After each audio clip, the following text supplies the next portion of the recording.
So you want to know what went wrong with the Star Wars prequels? Everything. Thanks for watching.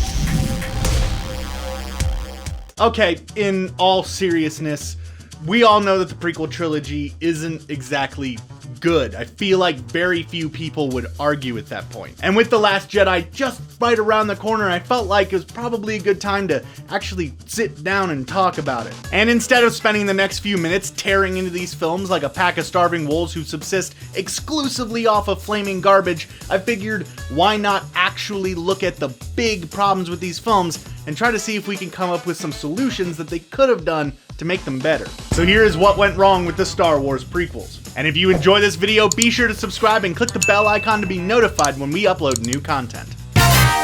Now let's start off with perhaps one of the most glaring issues with the prequel trilogy that is often brought up by people when they're discussing these films. George Lucas's writing here is not exactly what people would call all that well done. The dialogue in all three films is robotic and inhuman sounding, almost as if it was not so much actual speech as a written approximation of what a space alien thinks humans sound like. Oh, but John, these films take place in a galaxy far, far away. They are all space aliens. Yeah, I guess, but that doesn't excuse how cringy lines like, "I don't like sand, it's coarse and rough and irritating and it gets everywhere," are able to get through. I mean, he's not technically wrong, sand does indeed suck, but you get my point. That's a really badly written line. And the entire trilogy is chock full of bad lines like that. Seriously, I could sit here and montage them all and you'd probably have a good time watching it. Pretty funny stuff. Now, this could have been prevented by doing something similar to what they did on the originals, by getting additional writers to help on the scripts. In addition to George Lucas, episodes 5 and 6 were written by Lee Brackett and Lawrence Kasdan, respectively, and it shows in the quality of those films' writing. They were better structured and dialogue didn't come across as, well, forced. So maybe getting Lucas a little bit of help, or at the very least a little reining in,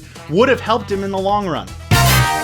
Now here's something else that could have benefited from having a few more eyes on, namely the acting and probably the bigger problem, the directing. I'm not going to sit here and say that George Lucas is a bad director. He has put out some truly amazing work in the past. American Graffiti was incredible, not to mention the original Star Wars itself, but I would argue that Lucas is less of a director and more of a storyteller and visionary. But wait, isn't that just the definition of a director? Just let me explain. Lucas created what might be the most amazing and beloved fictional world outside of Tolkien's Middle-earth, and a lot of what he did with the prequels served to further flesh out the universe that he envisioned decades before. The problem is, though, that a lot of things got lost in all that world building. The actors were often forced to act in front of nothing but green or blue screens, giving them nothing to really react against. In addition to having to act with no proper setting, they also had to deal with having digital co-stars,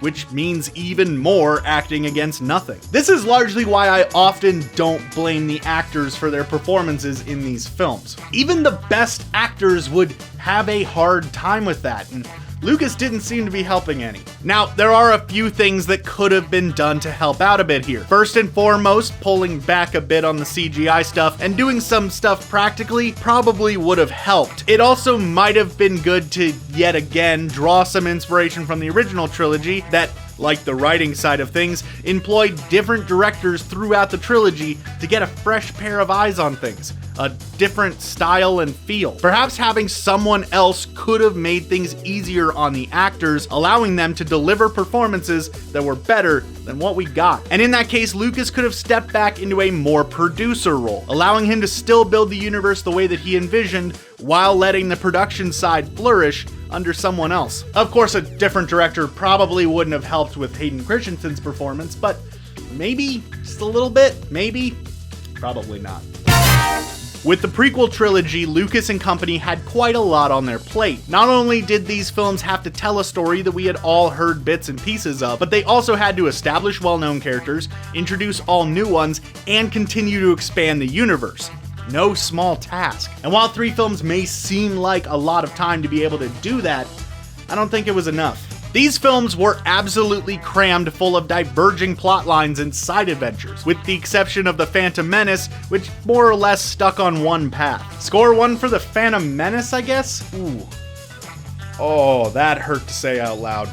This caused the films to jump around quite a bit and left us with a major problem. See, the beauty of the original trilogy is that it was, at its core, a personal journey. While yes, we did get the group splitting up at times, the focus was still largely on Luke Skywalker throughout the 3 films. It was a coming-of-age story set against the backdrop of a galactic civil war, with a defined protagonist with a clear goal. Now, I ask you, who was the main character of the prequels? Your gut reaction might be to say Anakin, which there is definitely an argument to be made there. However, one could also argue that it is Obi-Wan's story. Hell, some could even probably make a pretty sound argument that Padme is the main character. Whoever you think it is, the whole thing is still pretty muddled. And they could have pretty easily gotten around this by just picking a protagonist. My money would have been on Obi-Wan, who was set up in The Phantom Menace to sort of be the protagonist, and then he disappeared for half the movie when it instead followed Qui-Gon Jinn. But overall, the whole thing was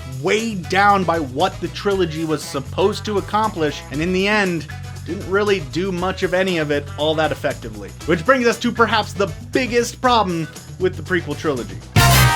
The original trilogy was amazing, and for many of us was a massive part of our childhoods. As such, we all had extremely high expectations for the prequels. I remember in 1999, before The Phantom Menace came out, everyone I knew was so fired up about being able to see a new Star Wars film that they were willing to go to some pretty crazy lengths to learn anything that they possibly could about it. Then it came out, and we all tried really hard to convince ourselves that we liked it, to convince ourselves that it was just as good as the originals, but with time we all grew to accept that it just wasn't. Some even got angry and really started to hate it. To be honest, the films aren't as bad as many people hold them up to be. Are they incredible?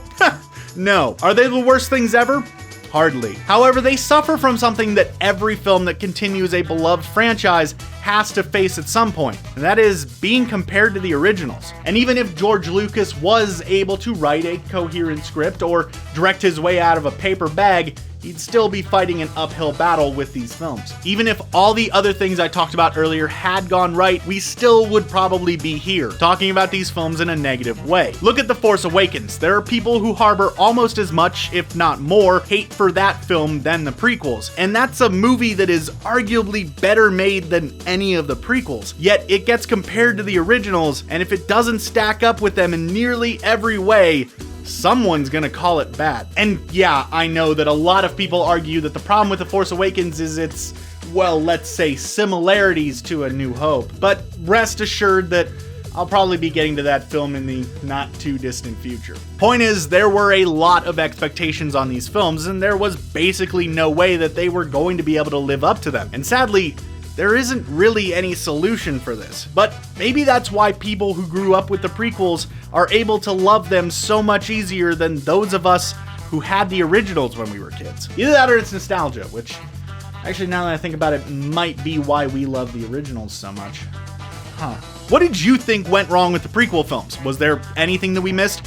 And yeah, I know that I left out Jar Jar, but we all knew that one already, and it didn't really feel right to beat a dead horse, so... Anyways, be sure to leave your thoughts in the comments down below. I'd love to get a discussion going about this. And if you're watching this on Facebook, be sure to click the link to jump over to our YouTube channel for more videos like this one. Thanks for watching.